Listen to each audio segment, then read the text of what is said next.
Ha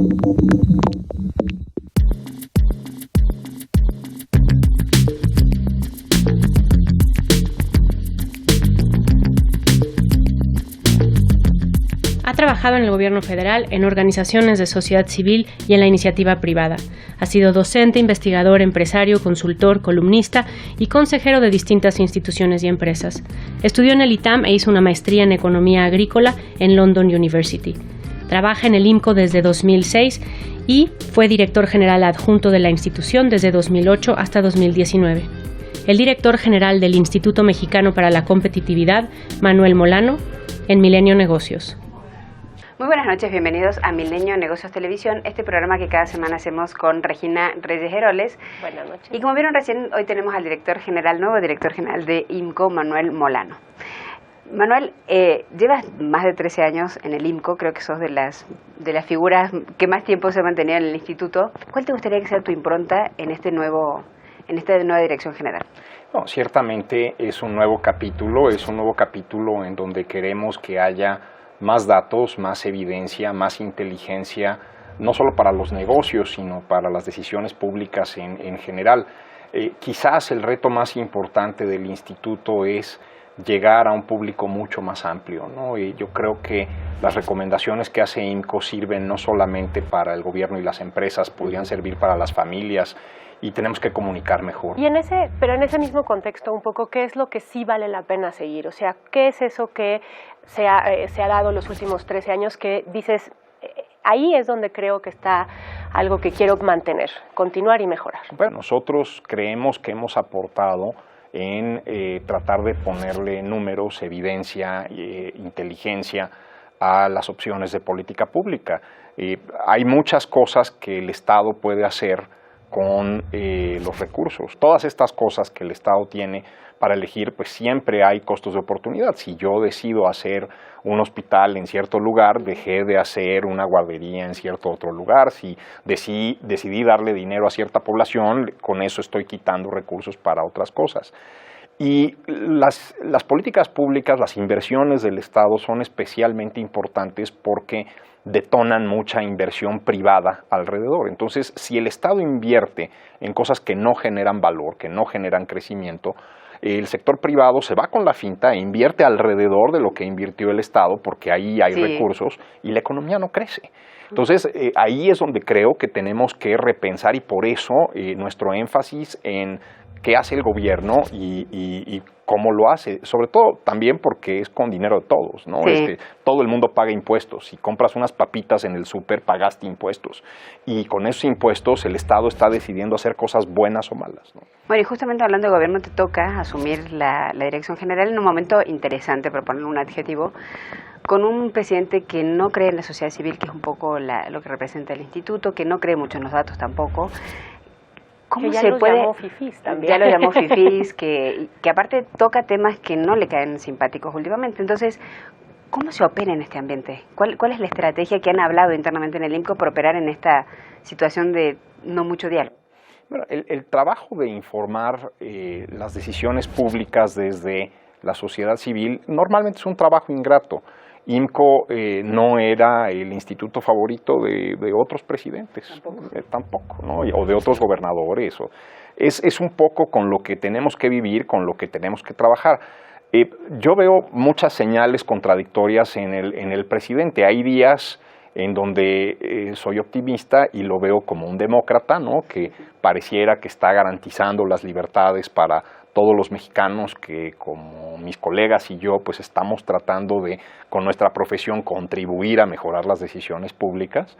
Y otras veces pues veo un presidente con ciertos visos de autoritarismo que a lo mejor no él directamente, pero sí encamina, toca los resortes sociales correctos para que ataquen a las personas que se oponen a sus grandes proyectos emblemáticos, a sus grandes proyectos de gobierno.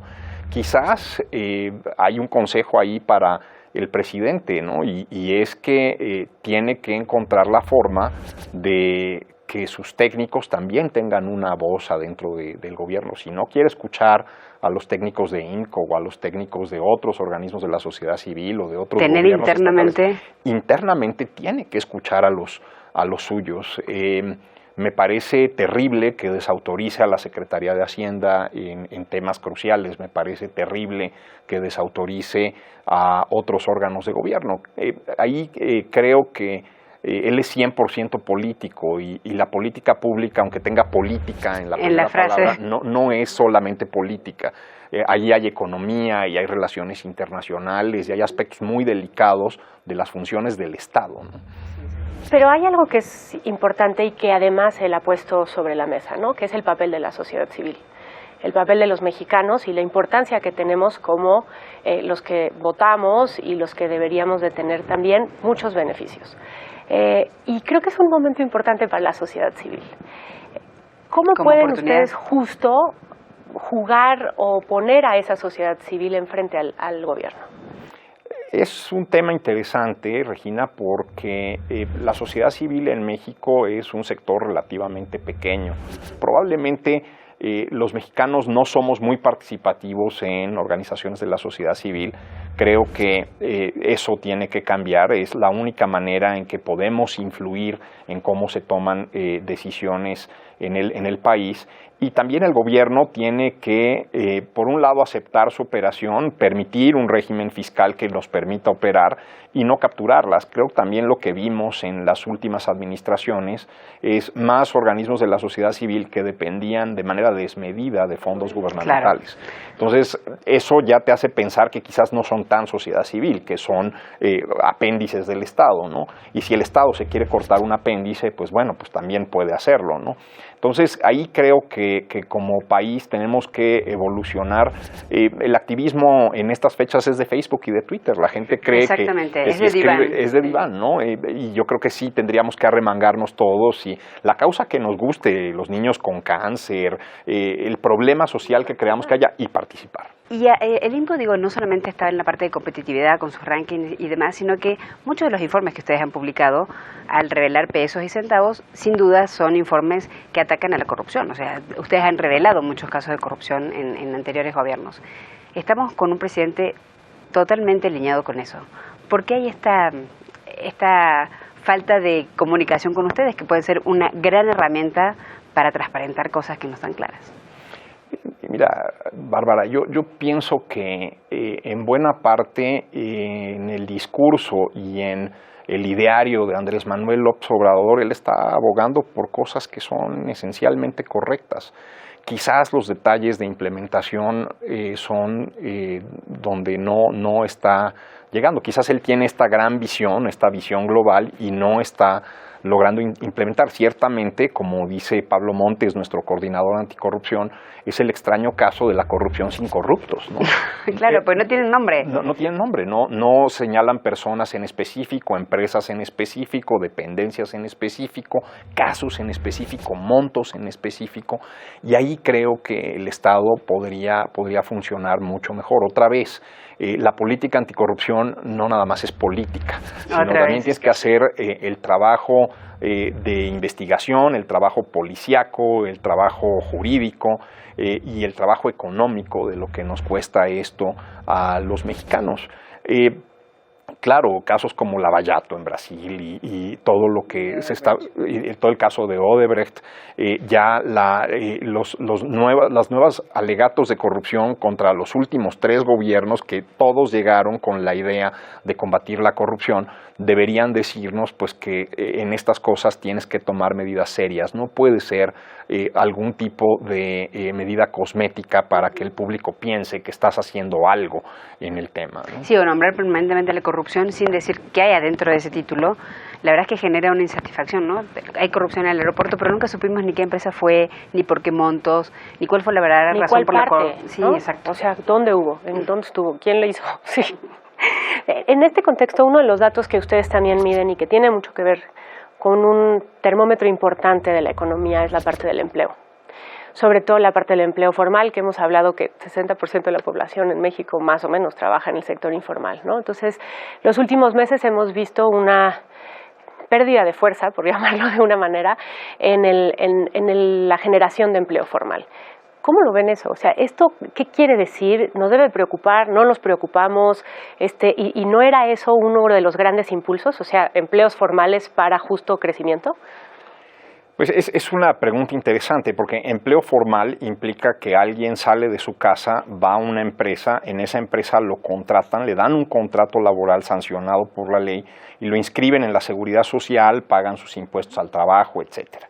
Este arreglo institucional es cada vez más complicado y cada vez más escaso en México. La inversión ha caído y pues para crear un nuevo puesto de trabajo necesitas inversión. A lo mejor la inversión del sector formal más chiquita en el sector servicios ronda a los 50,000 pesos, a lo mejor la inversión más alta en un sector de muy alto valor, en la manufactura, puede ser hasta $1 millón por empleo creado. En ese rango pues están todos los demás empleos. Yo creo que lo que ha pasado es que los mexicanos hemos descubierto que la familia es un vehículo para producir mucho más fácil que una empresa. Si tú pones una empresa, te va a caer el SAT, te va a caer el IMSS, te va a caer un sindicato, algún trabajador te va a demandar en la Junta de Conciliación y Arbitraje. Siempre el sistema está diseñado para que no puedas cumplir con todas las regulaciones a nivel municipal, estatal y federal. En cambio, en el caso de las empresas, de las familias, o la empresa familiar no pasa lo mismo. Tú puedes tener como trabajadores a tus parientes, no tienes ni siquiera que pagarles un salario. La Ley Federal del Trabajo ni siquiera considera eso, que tengas que inscribirlos en la Seguridad Social. Y entonces también por eso las empresas no crecen. ¿Por qué? Porque se quedan confinadas a la familia. Si la familia es grande y son 30 y todos pueden trabajar en la empresa, hasta ahí creció la empresa. Tenemos que pensar en un esquema de seguridad social universal. Tenemos que pensar en un esquema donde la lógica de los servidores públicos y de entes como los sindicatos no sea extorsionar empresas, donde todo mundo esté alineado hacia mejorar la productividad de la economía. Y entonces en ese momento vamos a empezar a mover empleos del sector informal al formal. Pero lo que necesitamos es que ese señor que es taquero, que tiene a sus hijos trabajando con él y que eso es un negocio familiar, que pueda decidir poner una empresa y que aquello se pueda convertir en 15 taquerías o en 20 taquerías y que nadie lo extorsione. Pero aparte son el 90% de la generación del PIB. Es el 90% de la generación de empleo. De empleo, pero no de El valor es muy poquito. Entonces, esa es la tristeza. Tenemos mucha gente atrapada en cosas de muy bajo valor. O sea, tú ves al cuate que... Por eso tenemos estos niveles de desocupación tan bajos. Le llamas el viene, ¿no? En el súper, ¿no? Y que te ayuda con las bolsas y que te indica. Bueno, ese cuate se lo está llevando el progreso tecnológico. Si ese cuate tiene secundaria, pues podría estar haciendo algo más. Lo que pasa es que no hay una empresa que abra, que invierta y que le dé un empleo formal porque es terriblemente caro hacer eso, ¿no?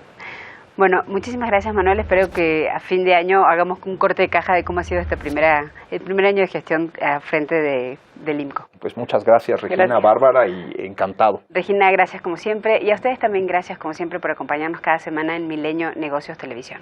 Nos vemos la próxima semana.